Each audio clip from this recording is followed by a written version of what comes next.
saya di apa tentang PPKNK di Silabu itu sikap saya menolak dan tidak setuju dengan adanya PPKNK di Silabu.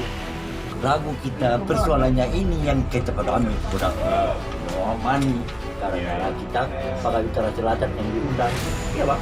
Bukan penyerahan. Bukan penyerahan, tapi sosialisasi penanaman hati. Kalau kooperasi memang iya, memang iya. Anggota saya. Karena anggota kooperasi, bukan anggota kooperasi pengelolaan kayu.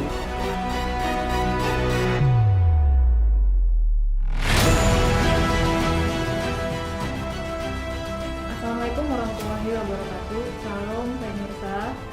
Hari ini kita ngobrol pintar bersama kawan-kawan dari Forum Mahasiswa Mentawai Sumbar.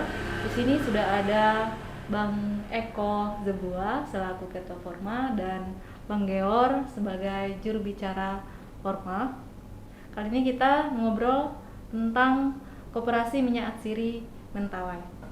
Beberapa bulan yang lalu, Dinas Kehutanan dan Lingkungan Hidup Provinsi Sumatera Barat telah mengeluarkan izin pemanfaatan kayu kegiatan non-kehutanan atau PKKNK untuk Koperasi Minyak Atsiri ini seluas 1.500 hektar di Desa Silabu, Kecamatan Pagai Utara, Kabupaten Kepulauan Mentawai. Forma menyatakan sikap menolak PKKNK Koperasi Minyak Atsiri di Mentawai ini. Mungkin Bang Eko bisa memberikan penjelasan mengapa Forma menolak koperasi ini di Desa Silabu. Oke, baik, terima kasih Vira. Sebenarnya perlu kita pahami bersama bahwa yang kita tolak itu izin PKKNK-nya, bukan koperasi minyak atsirinya, bukan lembaga. Nah, perlu kita tahu bahwa izin PKKNK yang dikeluarkan oleh Dinas Kehutanan dan Lingkungan Hidup Provinsi Sumatera Barat itu menimbulkan polemik di Desa Silabu. Nah, ada 150 warga masyarakat Desa Silabu yang tidak menyerahkan lahannya, tetapi dianggap menyerahkan lahan kepada pihak Koperasi Minyak Atsiri. Hal ini menjadi polemik di lingkungan masyarakat Desa Silabu. Nah, itu kenapa kita harus tolak konsep Koperasi Minyak Atsiri beroperasi di Desa Silabu. Ini perlu kita perjelas ini. Di sana bahwa ada land clearing. Namanya perkebunan rakyat, perkebunan untuk masyarakat. Kenapa harus kita tebang hutan? Itu menjadi pertanyaan. Seharusnya ini harus dijawab bersama-sama dan kita paham sebenarnya. Ini menjadi polemik bahkan ketika kita melakukan pernyataan kemarin pada konferensi pers. Ini kan ribut juga. Padahal sebenarnya kita yang kaum intelektual ini tahu betul bahwa perkebunan ini salah. Karena ada pembalakan hutan di sana.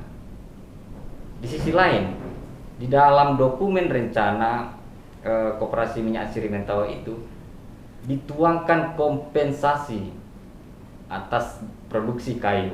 Itu kan ada dua kelompok kayu, kelompok meranti dan kelompok rimba campuran. Kayu kita masyarakat Mentawai dihargai 25.000 per meter kubik. Apakah kita masih tetap diam dengan hal itu? Itu tidak manusiawi. Tetapi kita selalu gembor-gembor sosialisasi bahwa ini adalah perkebunan rakyat, menguntungkan rakyat. Konsep kooperasinya mana? Yang menguntungkan masyarakat. Nah, di situ kita tolak. Dan sekali lagi Forma hadir untuk mendampingi hak-hak masyarakat Desa Silabu yang menolak izin PKKNK ini. Itu perlu kita tahu bersama. Jadi jangan sampai kawan-kawan yang di luar sana berpikir lain, menilai bahwa Forma ini hanya sembarangan saja menolak-menolak. Tidak. Kami mau mendampingi hak-hak masyarakat yang berjumlah 150 orang yang berani bersuara, yang hak-haknya dirampas oleh pihak Koperasi Minyak Atsiri. Nah, hak-hak minoritas itu kita hadir, Forma hadir untuk mendampingi masyarakat-masyarakat Desa Silabu. Nah, mungkin bisa ditambahkan kawan-kawan saya, Geor, untuk apa itu nanti kita kembali lagi diskusi. Sementara itu dulu jawaban dari saya, Vira. Wah, luar biasa statement dari Bang Eko Zebua, ada tanggapan dari Bang Geor? Ya baik, terima kasih kepada saudari Tira terkait persoalan minyak siri di Mentawai. Kalau menurut saya itu jelas, itu yang disampaikan oleh Bang Nimus tadi itu kenapa kami harus menolak gitu. Kenapa kita harus menolak?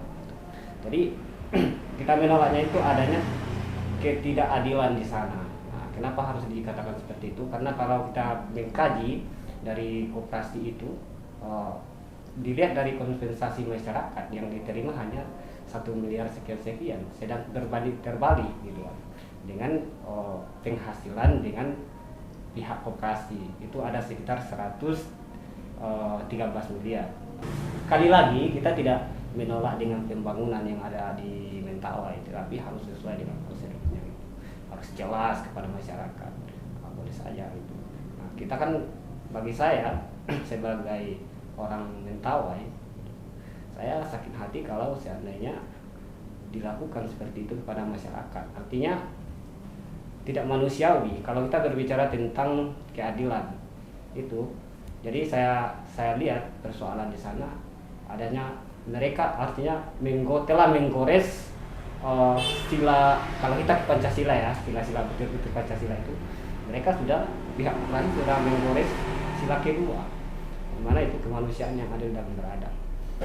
Jadi saya orang Mentawai, bangga jadi orang Mentawai, bahkan mungkin sampai mati pun saya di tanah saya sendiri, karena Mentawai dengan hutan itu menyatu dengan saya.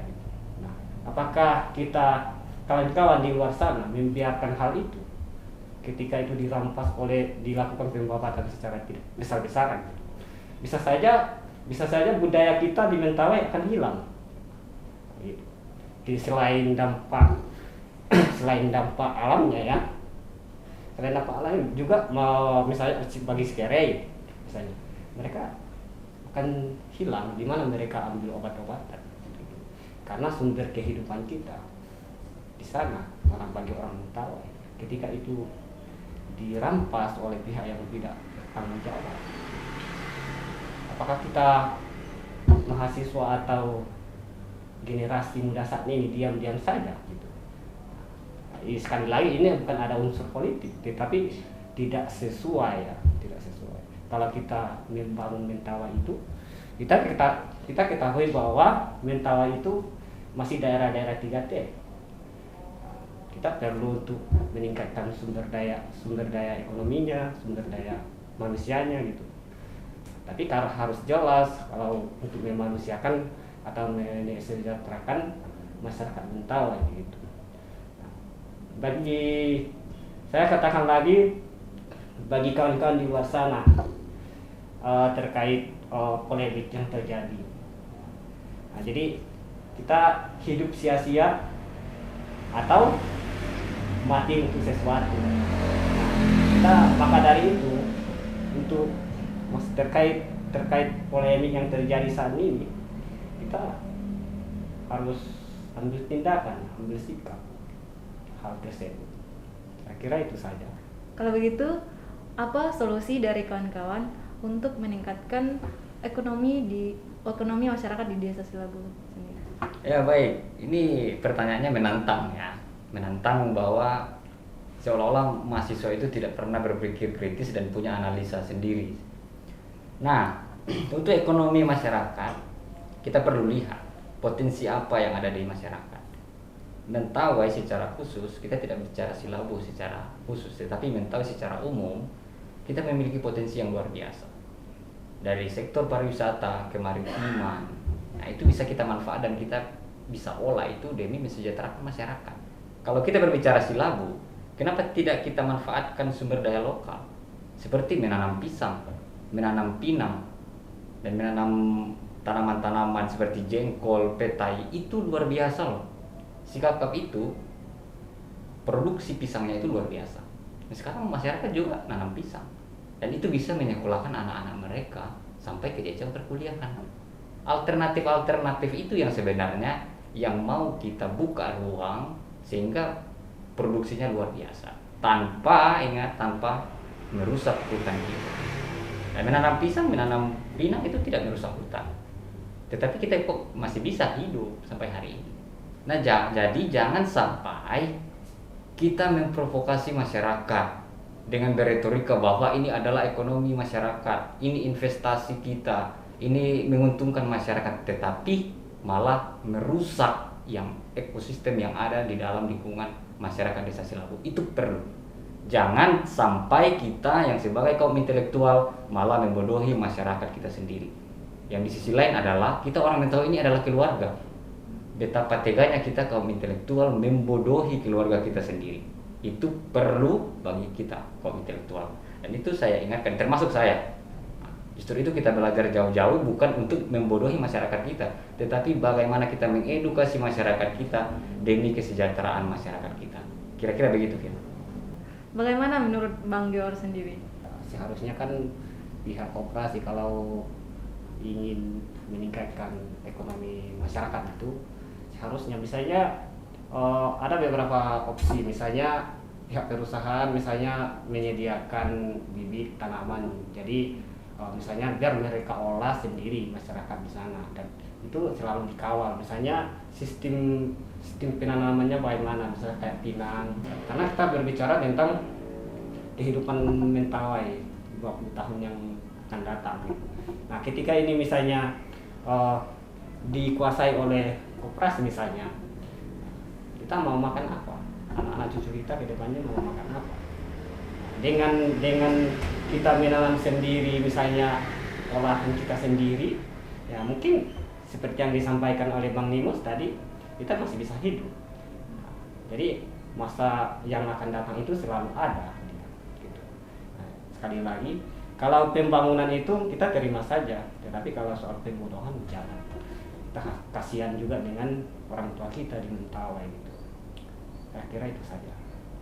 Ada yang mengatakan bahwa penolakan forma ini politis. Apakah betul ada seperti itu? Bisa coba dijelaskan. Wah, ini salah besar ini. Ini terlalu jauh, analisa netizen itu terlalu jauh. Kita berjuang bukan kali ini saja. Jadi saya juga pernah lihat juga komentar-komentar dari netizen bahwa ini ada hubungannya ke sana, ada hubungannya dengan politik. Terlalu jauh, itu terlalu jauh.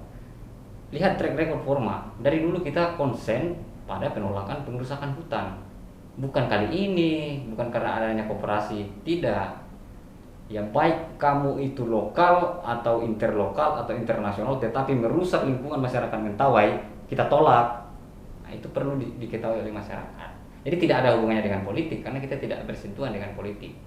Tetapi hak kita sebagai warga negara, kita punya hak. Hak-hak itu yang harus kita suarakan, tetapi jangan melibatkan situasi-situasi dan kondisi yang berbau politis itu dengan pergerakan-pergerakan mahasiswa. Itu bagi saya itu terlalu jauh analisanya dan selalu miris. Masa intelektual memikirkan hal yang seperti itu, terlalu rendah sekali kajiannya. Menurut kawan-kawan, apakah investasi seperti ini dapat meningkatkan ekonomi masyarakat? Oke, baik. Sekali lagi perlu kita pertegas ya, yang kata investasi ini.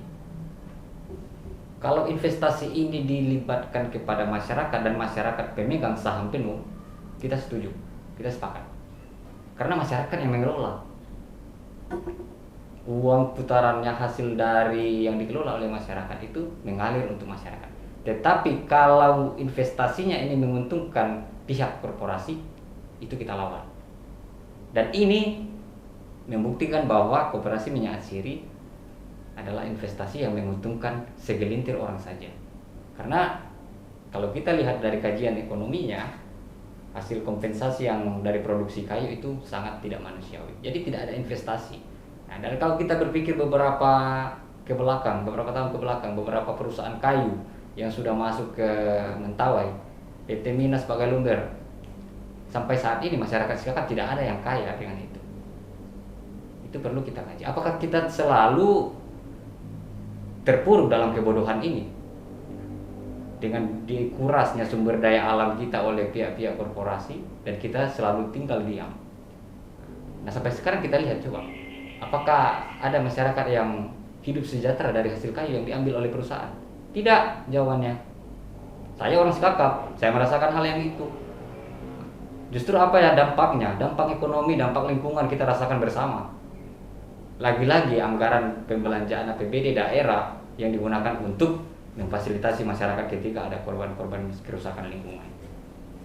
Apakah pihak perusahaan bertanggung jawab dengan itu?